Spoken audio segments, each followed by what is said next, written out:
Hi ಎಲ್ರಿಗೂ ನಮಸ್ಕಾರ.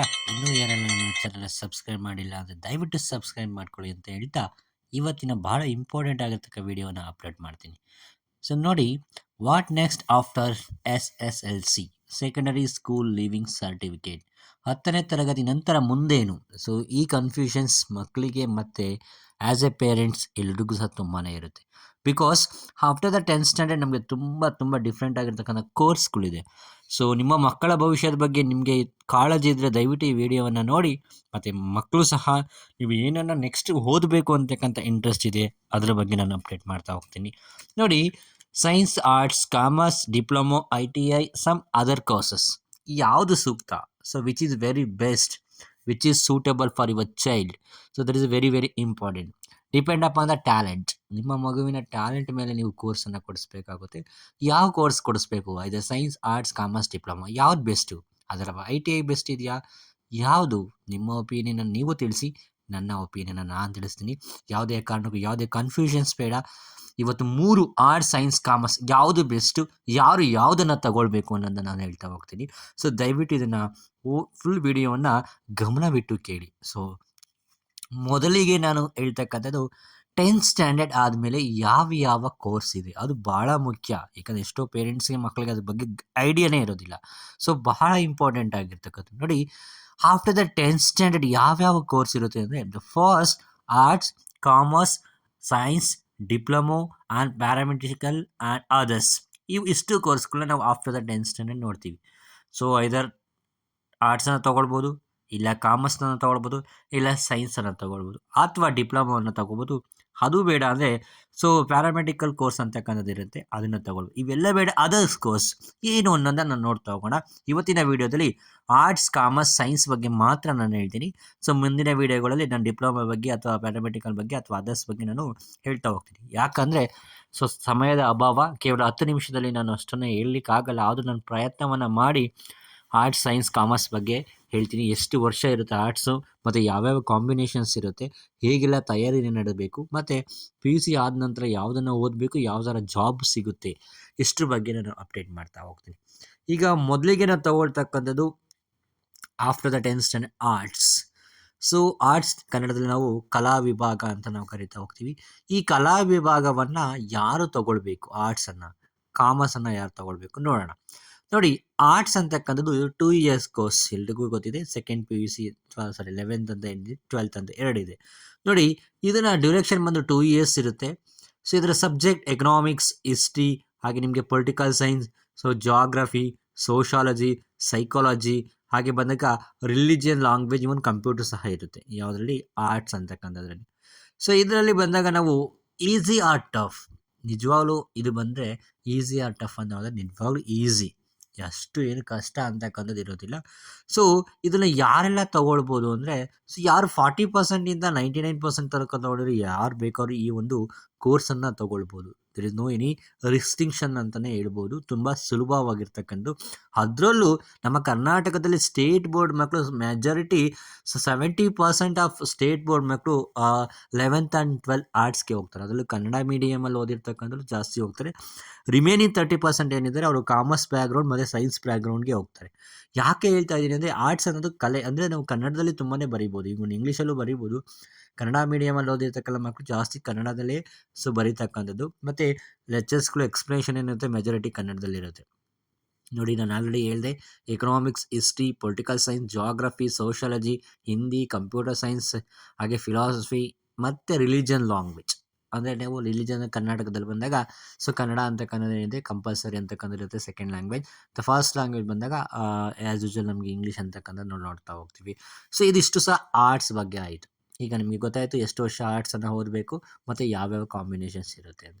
Then after the second PUC ನಾವೇನು ಮಾಡ್ಬೇಕು ಸರ್? ಹಾಗಾದರೆ ನೆಕ್ಸ್ಟ್ ಏನನ್ನು ಓದಬೇಕು? ಅದು ಸಹ ಭಾಳ ಇಂಪಾರ್ಟೆಂಟು. ಯಾಕೆ ಆರ್ಟ್ಸ್ ತೊಗೊಂಡು ಸೇಮ್ ಲಿಂಕಿಂಗ್ ಇರಬೇಕು. ನೆಕ್ಸ್ಟ್ ನೀವು ಓದ್ತಕ್ಕಂಥ ಕೋರ್ಸು ಸಹ ಸೇಮ್ ಲಿಂಕಿಂಗ್ ಇರಬೇಕು. ಸುಮ್ಮನೆ ಆರ್ಟ್ಸನ್ನು ತೊಗೊಂಡು ನೆಕ್ಸ್ಟ್ ಯಾವುದೋ ಬೇರೆದಕ್ಕೆ ಜಂಪ್ ಆಗ್ತೀನಿ ಅಥವಾ ಇನ್ನೊಂದನ್ನು ಮಾಡ್ತೀನಿ, ನೆವರ್. ಸೊ ಅದಕ್ಕೆ ಒಂದಕ್ಕೊಂದಕ್ಕೆ ಲಿಂಕ್ ಇರಬೇಕು. Even economics, history, political science and geography, sociology ಏನನ್ನು ನೀನು ರೀಡ್ ಮಾಡ್ತಾ ಇದೆಯಾ, ದೆನ್ ನಿನ್ನ ಡಿಗ್ರಿ ಲೆವೆಲಲ್ಲಿ ಬಂದಾಗ ಸೊ ಅದು ಅದೇ ರೀತಿಯಾಗಿರ್ತಕ್ಕಂಥ ಒಂದು ರಿಲೇಟೆಡ್ ಕೋರ್ಸ್ ಇರಬೇಕು. ಆಗ ನಿನಗೆ ಸ್ಟಡಿ ಮಾಡಲಿಕ್ಕೆ ಈಸಿ ಇರುತ್ತೆ. ಉದಾಹರಣೆ ನೀನು ಹಿಸ್ಟ್ರಿನ ತೊಗೊಂಬಿಟ್ಟು ಬಿ.ಕಾಮ್ ತೊಗೊಂಡ್ರೆ ಭಾಳ ಕಷ್ಟ ಆಗುತ್ತೆ. ಯಾಕಂದರೆ ಅಲ್ಲಿ ಅಕೌಂಟ್ಸು, ಮ್ಯಾಥ್ಸು ಬೇರೆ ಬೇರೆ ಇರುತ್ತೆ. ಅಥವಾ ನೀನು ಜಾಗ್ರಫಿ ತೊಗೊಂಬಿಟ್ಟು ಬಿ.ಕಾಮ್ ಅಥವಾ BCAನ ತೊಗೊಂಬಿಟ್ರೆ it not be possible. So ನೋಡಿ ಯಾಕೆ ಅಂತ ಹೇಳ್ತಾ ಇದ್ದೀನಿ ಅಂದರೆ, ಸೆಕೆಂಡ್ PUC ಆದ ನಂತರ ನೀವು BAಯನ್ನು ಮಾಡ್ಬೋದು. ಬ್ಯಾಚುಲರ್ ಆಫ್ ಆರ್ಟ್ಸ್ ಅಂತ ಕರಿತಾ ಹೋಗ್ತೀವಿ.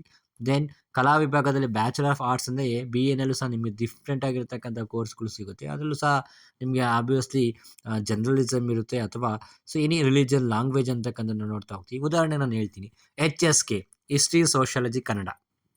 ದೆನ್ 2 ಲ್ಯಾಂಗ್ವೇಜಸ್ ಇರುತ್ತೆ. ಅಥವಾ HEE ಹಿಸ್ಟ್ರಿ, ಎಕನಾಮಿಕ್ಸ್ ಅಥವಾ ಇಂಗ್ಲೀಷ್ ಅಂತ ನಾವು ಕರಿತಾ ಹೋಗ್ತೀವಿ. ಅಥವಾ HEP history, economics, political science. ಏನು ನೀವು 11th 12th ಓದಿರ್ತೀರಾ, ಸೇಮ್ ಕಂಟಿನ್ಯೂಟಿ ಬರುತ್ತೆ. ಲಿಟಲ್ ಬಿಟ್ ಏನು ಪೋರ್ಷನ್ಸ್ ಅಂತಕ್ಕಂಥ ತುಂಬಾ ಜಾಸ್ತಿ ಇರುತ್ತೆ. ನೋಡಿ ಜಾಬ್ ಆಪರ್ಚುನಿಟಿ ಅಂತ ಬಂದಾಗ ನೀವು IAS IPS ಅನ್ನು ಮಾಡ್ಬೋದು. ದೆನ್ UPSC ಎಕ್ಸಾಮ್ಸನ್ನು ಅಟೆಂಡ್ ಮಾಡ್ಬೋದು. KS KPS ಅನ್ನು ಮಾಡ್ಬೋದು. ಸೊ ಹಾಗೆ ನೀವು ಬಂದಾಗ ಸಮ್ ಪ್ರೈವೇಟ್ ಸೆಕ್ಟರ್ಗಳಲ್ಲಿ ನೀವು ವರ್ಕನ್ನು ಸಹ ಮಾಡ್ಬೋದು. ಯಾವುದಾದ್ರು ಒಂದು ಬ್ಯಾಂಕಿಂಗ್ ಸೆಕ್ಟರ್ಸ್ಗಳಲ್ಲಾಗಿರ್ಬೋದು, ಅಥವಾ ನೀವು ಬಂದಾಗ ಯಾವುದೋ ರಿಸೆಪ್ಷನಲ್ಲಿ ಆಗಿರ್ಬೋದು. ಹೀಗೆ ಬೇರೆ ಬೇರೆ ರೀತಿಯಾಗಿರ್ತಕ್ಕಂಥ ಪ್ರೈವೇಟ್ ಸೆಕ್ಟರ್ಗಳಲ್ಲಿ, ಇವನ್ ವೈ ನಾಟ್ ನೀವು ಆರ್ಮಿನಲ್ಲೂ ಸಹ ಜಾಯ್ನ್ ಆಗ್ಬೋದು. ಆರ್ಮಿಗೆ ತುಂಬ ಟ್ರೈನಿಂಗನ್ನು ತೊಗೊಂಡ್ರೆ ನಿಮಗೆ ಫಿಸಿಕಲ್ ಟೆಸ್ಟ್ ಪಾಸ್ ಆದರೆ ಎಕ್ಸಾಮ್ಸನ್ನು ಬರೀಬೋದು ಆರಾಮಾಗಿದೆ. ಮೊದಲೆಲ್ಲ ಎಕ್ಸಾಮ್ಸನ್ನು ಆದಮೇಲೆ ಫಿಸಿಕಲ್ ಟೆಸ್ಟ್ ಇತ್ತು, ಎಲ್ಲ ಉಲ್ಟಾ ಪಲ್ಟಾ ಆಗ್ತಾಯಿದೆ. ಯಾಕಂದರೆ ಯಾವುದಾದ್ರೂ ಆಗಿರ್ಬೋದು, ನೀವು ಡಿಗ್ರಿ ಅಂತಕ್ಕಂಥದ್ದು ಕಂಪ್ಲೀಟ್ ಮಾಡಿದ್ರೆ you are eligible for around any jobs. ಅಂದರೆ ನಿಮಗೊಂದು 25,000 to 30,000 ಡೆಫಿನೆಟ್ಲಿ ನೀವು ಸ್ಯಾಲ್ರಿ ಏನಂತ ತೊಗೊಳ್ಬೋದು ಕಾಂಪಿಟೇಟಿವ್ ಎಕ್ಸಾಮ್ ಅದರಲ್ಲೂ. ನೆಕ್ಸ್ಟ್ ಕಾಮರ್ಸಲ್ಲಿ ಬಂದಾಗ ಅದು ಸಹ ವಾಣಿಜ್ಯ ವಿಭಾಗ ಅಂತ ಕರಿತೀವಿ. ಡ್ಯೂರೇಷನ್ 2 ವರ್ಷ ಇರುತ್ತೆ. ಸಬ್ಜೆಕ್ಟ್ ನಿಮಗೆ ಅಕೌಂಟ್ಸು, ಬಿಸ್ನೆಸ್ ಸ್ಟಡೀಸು, ಅಥವಾ ಮ್ಯಾಥಮೆಟಿಕ್ಕು, ಅಥವಾ ರಿಲಿಜನ್ ಲ್ಯಾಂಗ್ವೇಜು, ಬಿಸ್ನೆಸ್ ಸ್ಟಡಿ ಎಲ್ಲನೂ ಇರುತ್ತೆ. ಈಗಂತೂ ತುಂಬ ಹಲವಾರು ಕೋರ್ಸ್ಗಳು ಬಂದಿದೆ. ಕಾಮರ್ಸಲ್ಲಿ ಸಹ ತುಂಬ ಸಬ್ಜೆಕ್ಟ್ಗಳು ಸಹ ಬಂದಿದೆ. ಅದು ನಿಮ್ಮ ಡಿಪೆಂಡ್ ಅಪಾನ್ ಕಾಲೇಜನ್ನು ನೀವು ಕೇಳಿಕೊಂಡು ನಿಮಗೆ ಅದ್ರ ಬಗ್ಗೆ ಇಂಟ್ರೆಸ್ಟ್ ಇದ್ದು ದಯವಿಟ್ಟು ತಗೊಳ್ಳಿ. 45 to 99% ಯಾಕೆ ಹೇಳ್ತಾ ಇದ್ದೀನಿ ಅಂದರೆ, little bit compared to the arts ಸ್ವಲ್ಪ ಕಷ್ಟ ಇರುತ್ತೆ. ಸೊ ಹಾಗಾಗಿ ನೀವು ತುಂಬ ಹಾರ್ಡ್ ವರ್ಕ್ ಅಂತಕ್ಕಂಥದ್ದು ಡೆಫಿನೆಟ್ಲಿ ಮಾಡಲೇಬೇಕು. ಸೊ ಯಾಕಂದರೆ ನೀವು 10th ಮ್ಯಾಥ್ಸೇ ತುಂಬ ಹಾರ್ಡ್ ಇರುತ್ತೆ. ಇವನ್ ಕಾಮರ್ಸ್ ಹೋದಾಗ ಅದಕ್ಕಿಂತ ತುಂಬಾ ಜಾಸ್ತಿ ಹಾರ್ಡ್ ಇರುತ್ತೆ. ಇಲ್ಲಿ ನೀವು 35-40% ತೊಗೊಂಡಿದ್ರೆ ಮ್ಯಾಥ್ಸಲ್ಲಿ 10th ಸ್ಟ್ಯಾಂಡರ್ಡಲ್ಲಿ, ಸೊ ನೀವು 11th ಬಂದಾಗ ಇನ್ನೂ ವಾಸ್ಟ್ ಸಬ್ಜೆಕ್ಟ್ ಇರುತ್ತೆ, ಅಥವಾ ವಾಸ್ಟ್ ಪೋರ್ಷನ್ಸ್ ಇರುತ್ತೆ, ಇನ್ನೂ ಜಾಸ್ತಿ ಎಫರ್ಟ್ ಅಂತಕ್ಕಂಥದ್ದು ಹಾಕ್ಬೋದು. ಸೊ ಆಫ್ಟರ್ ದಿಸ್ ನಿಮಗೆ 11th ಆ್ಯಂಡ್ 12th ಕಾಮರ್ಸ್ ಆದಮೇಲೆ ಆರಾಮ್ಸೆ ನೀವು BCOMನ್ನು ಮಾಡ್ಬೋದು. BCOMನ್ನು ಮಾಡಿ ನೀವು ಯಾವುದಾದ್ರು ಕೆಲಸಕ್ಕೆ ಹೋಗ್ಬೋದು. CAನ ಮಾಡ್ಬೋದು, CSನ್ನು ಮಾಡ್ಬೋದು, CWA ಮಾಡ್ಬೋದು, BBAಯನ್ನು ಮಾಡ್ಬೋದು, ಬ್ಯಾಚುಲರ್ ಆಫ್ ಬಿಸ್ನೆಸ್ ಅಡ್ಮಿನಿಸ್ಟ್ರೇಷನ್ ಅಂತ ಕರಿತಾ ಹೋಗ್ತೀವಿ, BCOM ಅಂತ ಕರಿತೀವಿ, ಬ್ಯಾಚುಲರ್ ಆಫ್ ಎಕನಾಮಿಕ್ಸ್ ಅಂತ ಕರಿತೀವಿ. ಇವೆಲ್ಲವನ್ನು ಮಾಡ್ಬೋದು. ಯಾಕೆ ಹೇಳ್ತಾ ಇದ್ದೀರಿ ಅಂದರೆ, ಇವನ್ ನೀವು ಆರ್ಟ್ಸ್ ಮಾಡಿಕೊಂಡು BBA ಮಾಡೋದು ತುಂಬಾ ಕಷ್ಟ ಇರುತ್ತೆ. ಆರ್ಟ್ಸ್ಗೂ ಮತ್ತು BBAಗೆ ತುಂಬ ತುಂಬಾ ಡಿಫ್ರೆನ್ಸ್ ಅಂತ ಕರಿತೀವಿ.